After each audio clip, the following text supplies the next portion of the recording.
Cape Solander, known by the ominous nicknames Ours and Cape Fear, is arguably Australia's most challenging and intimidating wave. Located on the Kurnell Peninsula in the Kamai Botany Bay National Park, just south of Sydney's Botany Bay entrance, this powerful reef break offers a high-stakes arena for only the most elite and courageous surfers and bodyboarders. The wave itself is a true slab, a thick, monstrous mass of water that detonates with violent force directly over a shallow, barnacle-covered rock shelf. The extreme danger comes from the wave's mechanics. It draws so much water off the reef that the trough disappears, making the drop incredibly steep and prone to nosedives. If a surfer fails to make the immediate drop, they are driven into the exposed reef, which local big wave surfer Mark Matthews chillingly calls the surgeon's table. A wipeout here is not just a beatdown. It's a very real threat of broken bones, deep lacerations, and being impaled against the sheer cliff face. For the break to truly turn on, it requires a significant ocean swell, ideally from the southeast or east, combined with clean offshore winds from the west or southwest.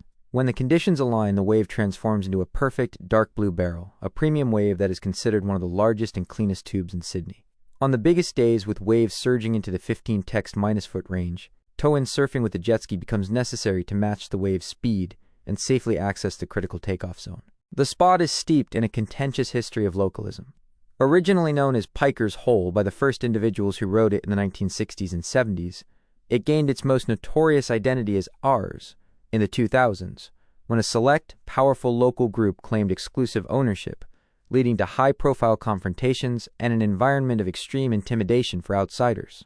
While attitudes have evolved, the lineup remains strictly for those who respect the locals and are capable of handling the life-threatening conditions. Beyond surfing, the general location of Cape Solander is a beautiful and historic natural site within the national park, offering panoramic views and a popular lookout for whale watching during migration season.